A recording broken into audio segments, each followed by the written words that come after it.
Buenas, amo curiosos, y bienvenidos un día más a un nuevo vídeo del canal. Os agradezco a todos que forméis parte de esta aventura y de construir nuestro conocimiento, el vuestro y el mío. Espero que estéis bien, que estéis deseando aprender cosas nuevas o refrescar en vuestro cerebro aquellas cosillas que habíais olvidado y que vamos a intentar ir aprendiendo y o refrescando, insisto, en estos vídeos y en este vídeo de hoy, sin ir más lejos. Y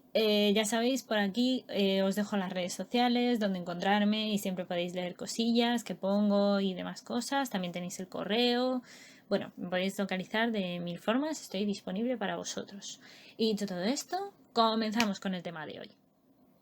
La biosíntesis de los triglicéridos también es muy importante porque tiene lugar en el retículo endoplasmático, principalmente de las células adiposas y hepáticas. De hecho, el 75% de los ácidos grasos liberados en la lipólisis, de la cual ya hablamos hace unos vídeos, se reesterifican para formar triglicéridos y se originan mediante la esterificación secuencial de una molécula de glicerol 3-fosfato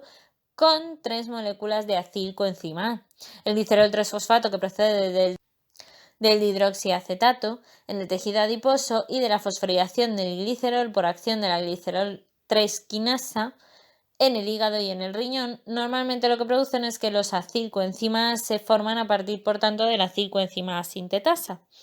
El glicerol 3-fosfato, por tanto, más 2 acilgrasocoenzimas por acción de la aciltransferasa, originan al ácido fosfatídico o diacilglicerol 3-fosfato, que es un precursor de los triglicéridos y de los fosfoglicéridos. La ruta hacia los triglicéridos implica, por tanto, la eliminación hidrolítica del fosfato por acción del ácido fosfatídico fosfatasa, seguida de una transferencia de otro grupo acilo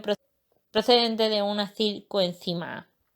En cuanto a la biosíntesis de los fosfolicéridos, tenemos que ver que son los fosfolípidos más abundantes, como ya os comenté, y su síntesis tiene lugar en el retículo endoplasmático liso, como hemos estado viendo con otros componentes de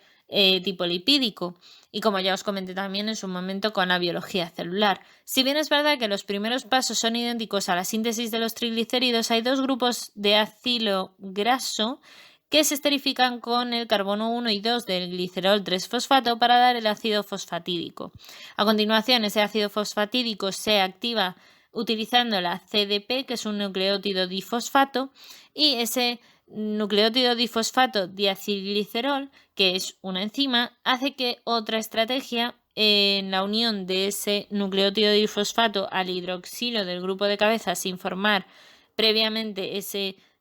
como os comentaba, nucleótido difosfato diacilglicerol, se dé a cabo en las eucariotas, que normalmente además emplean dos estrategias, sin embargo las bacterias solo utilizan una. Entonces, he hecho. La síntesis normalmente de fosfatidilserina, fosfatidilетanolamina y fosfatidilcolina se lleva a cabo en el caso de las bacterias y levaduras porque la fosfatidilserina se produce por condensación de la serina más ese grupo, como os comentaba, nucleótido difosfato diacilglicerol, y la fosfatidiletanolamida con un carbono menos se produce por descarboxilación a partir del fosfatidilserina. En las células eucariotas, sin embargo, la fosfatidilserina no se sintetiza a partir de ese grupo nucleótido difosfato diacilglicerol, sino que procede de la fosfatidiletanolamida o fosfatidilcolina, mediante reacciones de intercambio del grupo de cabeza polar.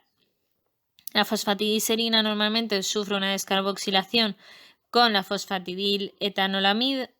una descarboxilación que la transforma en fosfatidiletanolamida, una adición de 3 grupos metilo hasta el grupo amino para terminar de transformarla en fosfatidilcolina, y los 3 grupos metilo proceden además del S-adenosilmetionina. La fosfatidilcolina en el hígado se produce también por metilación de la fosfatidiletanolamida y en el resto de tejidos se produce a partir de la CDP colina y el diacilglicerol. Esto produce básicamente que la fosfatidilcolina es un componente importante del surfactante pulmonar, como creo que ya os comenté, y si no, pues os lo comento ahora porque luego va a ser muy importante cuando hablemos en fisiología de todos estos temas, manteniendo una relación superficial disminuida, evitando ese colapso en nuestros pulmones llamado colapso alveolar, y el surfactante pulmonar ya veremos que es súper importante, que contiene hasta un 50 a un 60% de fosfatidilcolina.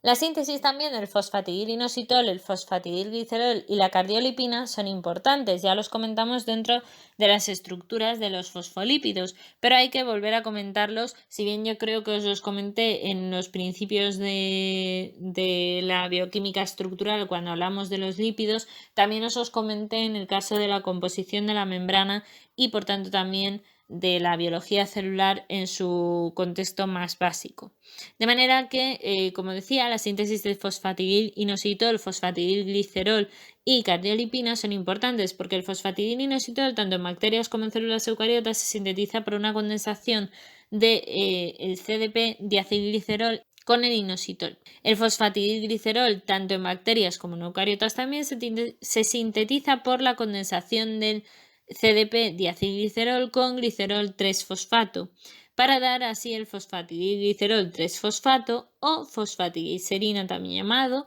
con posterior rotura del enlace monoéster fosfato. La cardiolipina en bacterias normalmente se sintetiza por condensación de dos moléculas de fosfatidilglicerol con la eliminación del glicerol, mientras que en eucariotas se condensa una molécula de fosfatidilglicerol con otra de CDP diacilglicerol. Y la síntesis de los plasmalógenos, también dentro de la síntesis de los fosfolípidos, es bastante importante. Como tiene lugar en los peroxisomas, se forma a partir de un acil dihidroxiacetona 3-fosfato con posterior entrada en un ácido graso esterificado y un alcohol de cadena larga con formación de enlace éter, y el doble enlace es introducido por una oxidasa de función mixta. La biosíntesis de esfingolípidos implica que las primeras reacciones ocurren en el retículo endoplasmático y la unión de los grupos de cabeza polar se da en el aparato de Golgi. Por tanto, las fases normalmente es que el palmitoil coenzima A más aserina van a dar la esfinganina,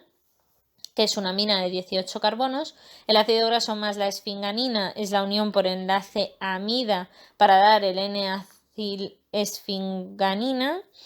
La desnaturalización de la porción esfinganina hace que se produzca el N-acilesfingosina o ceramida, y la unión del grupo de cabeza polar, que es el UDP azúcar, que puede ser el gangliósido o el cerebrósido, y el CDP alcohol, que puede producir la esfingomielina, que son tan importantes, como ya comentamos, en la formación de otras muchas estructuras, estos esfingolípidos, y también por tanto de muchas funciones. Y hasta aquí por hoy, amo curiosos. Espero que hayáis aprendido, que os haya resultado entretenido y sobre todo, ya sabéis, darle el pulgar hacia arriba, darle a la campana, dejaros las dudas, la información que encontréis que a lo mejor yo no he puesto sobre el tema, comentarios si queréis y demás aquí en el vídeo o en redes sociales o donde queráis. Y nada, pues...